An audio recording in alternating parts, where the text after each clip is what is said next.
ние не създадахме фондация. Ние създадахме една група от хора, която се превърна в една общност от хора, които искаха да променят нещата около себе си. Тази група и общност от хора изгради много силно доверие в това, което ние зададахме като пример с ремонтите на детските отделения в началото. И някакси дори и при COVID пандемията, ние пак поехме първата вълна. То просто дойде като един естествен тласък. Войната се случи и ние започнахме да виждаме и да получаваме въпроси от хора, какво ще правим. И просто то тръгна от само себе си. Нямаше как. Имаше толкова много хора, които бяха готови да се включат и ние седяхме един ден, си го спомням много ясно, обсъждахме какво ще правим, това е тотално извън нашите неща. Правим го. Тогава всъщност Кремена каза, вика, момичета, аз влизам изцяло в това нещо, вие ако решите и ако можете, това бяха точните думи. И то обикновено при нас така става, когато единия каже, че се хваща с нещо и всички тръгват след него. Ние започнахме първо в младост, в сградата на Софтуни. В този момент започнахме дейността на кризисния център. Никой нищо не знаеше какво трябва да се направи, откровено казвам. В началото това, което само виждахме и знаехме, че се случва, че идват едни хора с коли, багажи, майки с деца, които нито има къде да останат, нито е ясно къде ще спят, нито какво ще се случва с тях.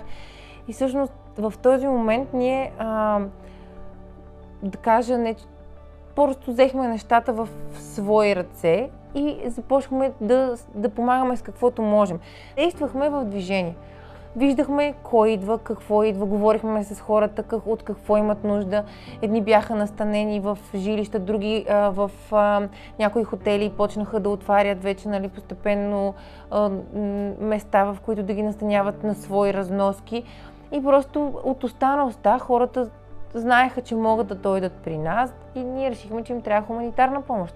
Тогава започнахме да публикуваме постове в групата, търсим помощ, храна, памперси, дрехи, обувки.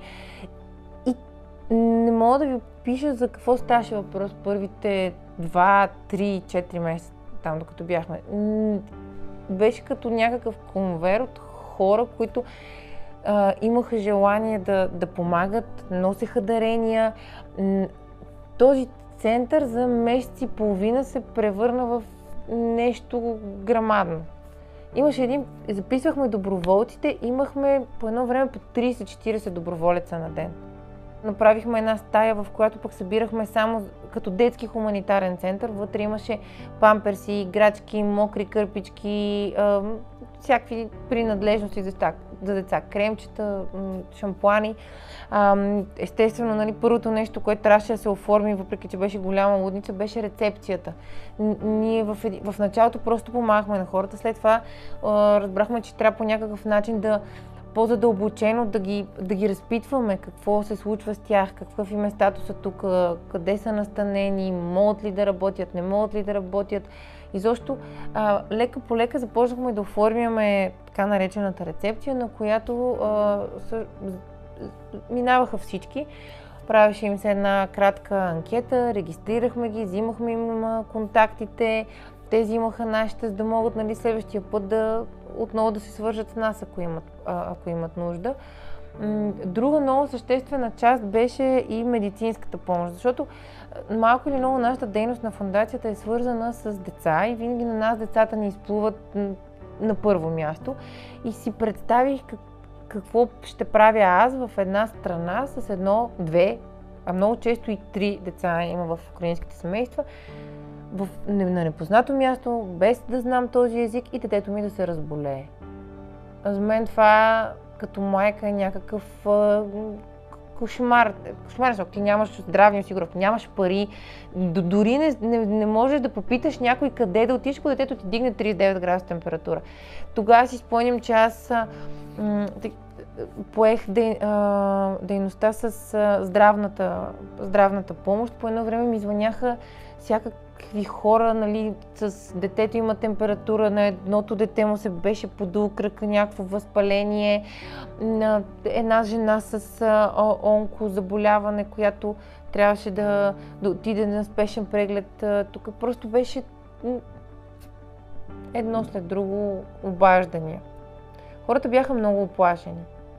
Аз говоря малко руски и някакси в този момент изобщо преглътнах всякакви мисли дали говоря правилно или не говоря, просто трябваше да намираме начин да си общуваме.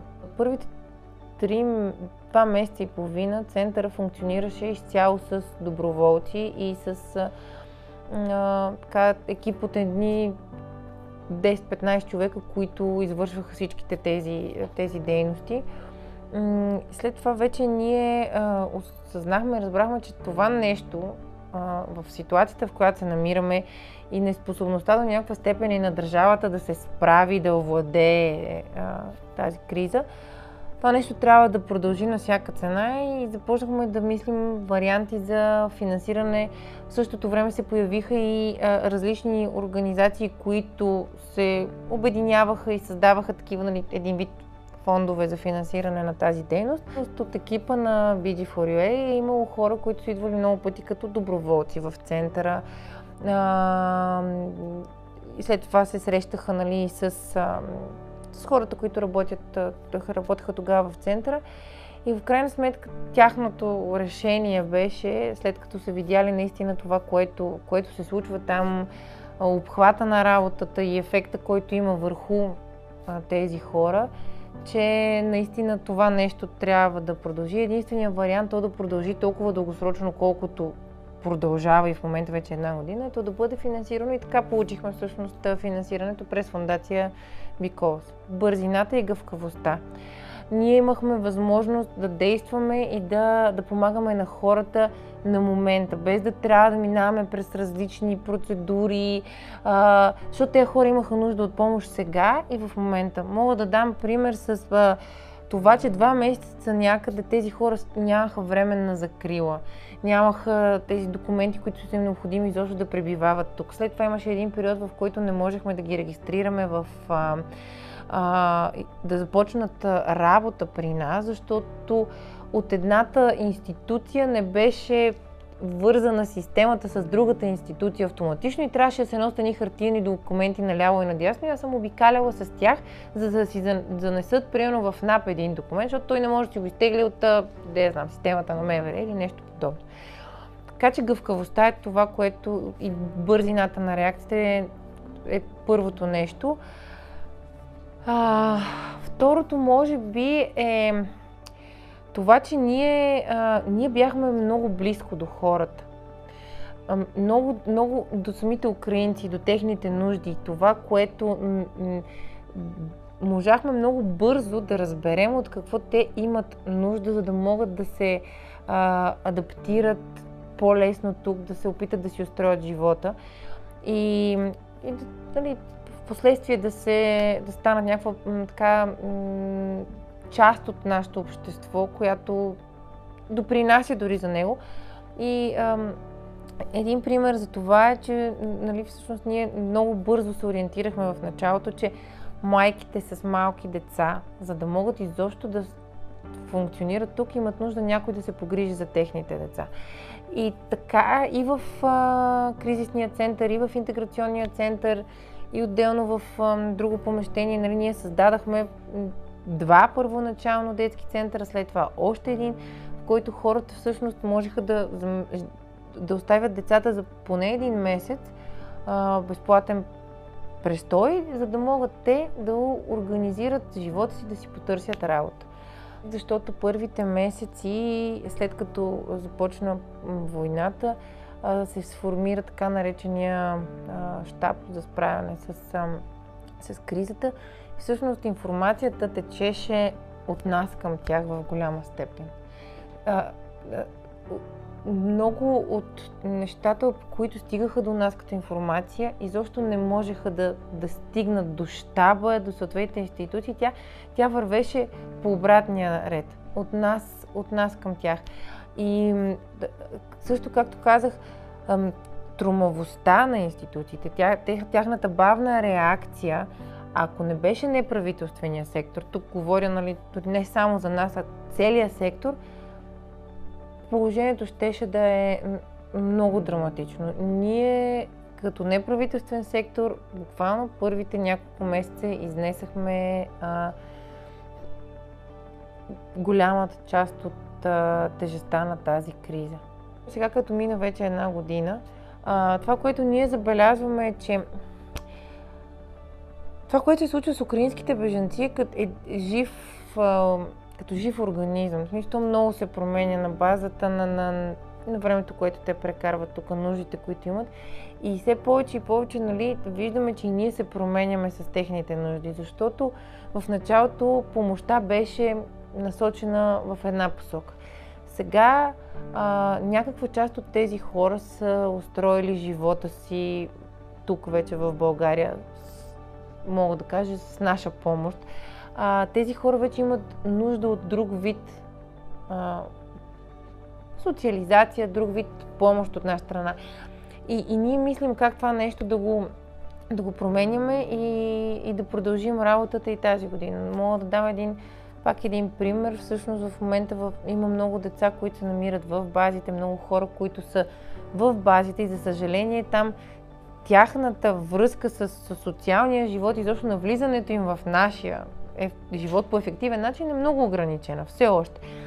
И затова ние тази година сме предвидели да започнем да посещаваме повече базите и буквално да помагаме на хора, които могат да бъдат изведени оттам, да започнат да се социализират наистина, защото голяма част от тези хора са в хотели или бази, които са отдалечени от големи населени места, там няма работа и всъщност те са леко обречени.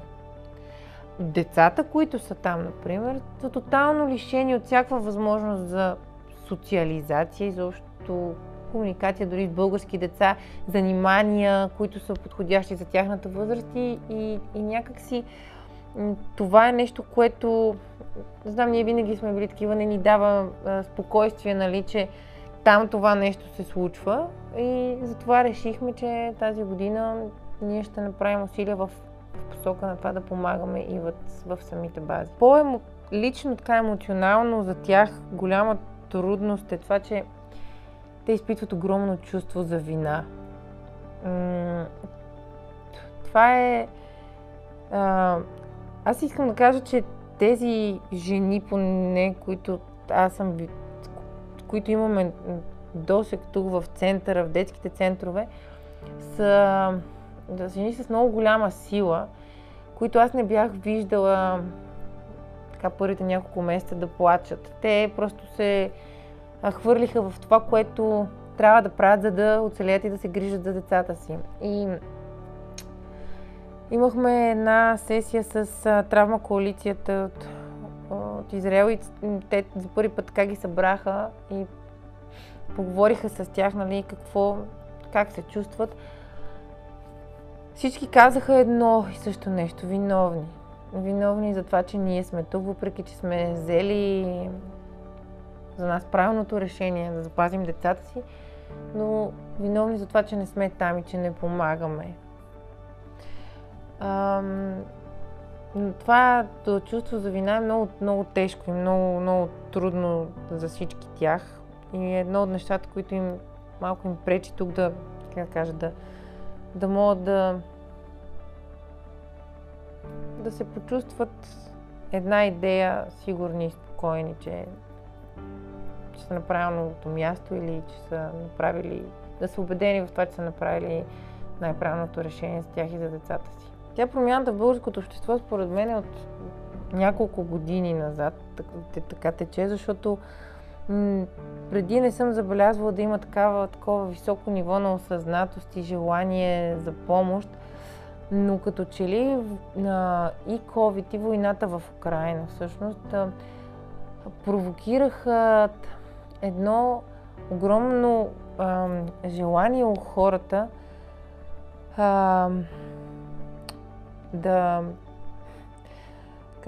как да го определя точно, по-скоро се усети в тях един страх, който не мислехме, никой от нас не мислеше, че тази опасност може да съществува в наши времена.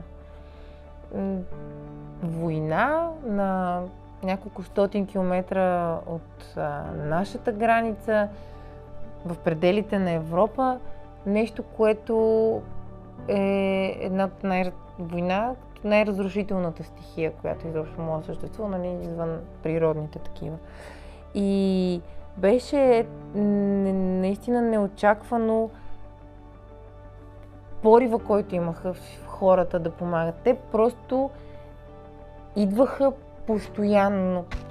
Още и още хора, които просто казваха, ще помагаме с каквото можем.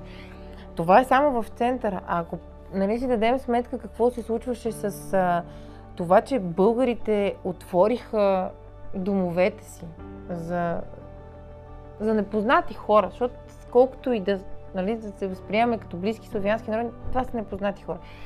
Това беше за мен наистина шокиращо в най-позитивния смисъл. Най-големият урок е всъщност, че децата и детството на децата е най-ценното нещо и най-важното нещо, което ние трябва да можем да запазим като хора, защото аз много си разсъждавам в някаква моя дълбочина, но се чудя какво трябва да се е случило в детството на един човек като Путин, за да предизвика това нещо и да унищожава толкова много животи невинни. И някакси, когато виждах децата, които идват тук в началото и колко оплашени бяха те, някои отнесени, просто виждаш, че това дете не е тук. Виждаш, че той изобщо няма тази детска радост и щастие в очите му, които да има, защото целият му свят е отнет за части от секундата. Ние не си даваме сметка какво значи това за тези деца. И не можем да си дадем сметка, защото те не го показват. Те в тази възраст не могат да го покажат, не могат да го изразят. Но какво следва след това, какво става в главите им, какво те преживяват, е много страшно всъщност. И за мен урокът е, че за да е света едно по-добро място, трябва да се грижим максимално много за доброто на децата. За тази една година ние живеем с тези хора. И това... Значи, накрая успяхте. Държах се до сега. На Коледа, когато се събирахме с екипа на момичетата от детския център, едно от момичетата стана и каза, че всъщност тя се чувства толкова раздвоена, че е родена в Украйна, там е израснала, там е мъжа и живота й, обаче толкова добре се чувства тук с нас последната една година, че и е тъжно да си тръгне. И когато го чуеш това нещо, не знаеш още взето какво ще правиш след това. Въпреки, че това е като... Малко си говорихме, че това е като с децата. Една такава желана и нужна раздяла, която обаче все пак е болезнена. Така, не знам, сигурно ще ходим в Украйна да помагаме за нещо.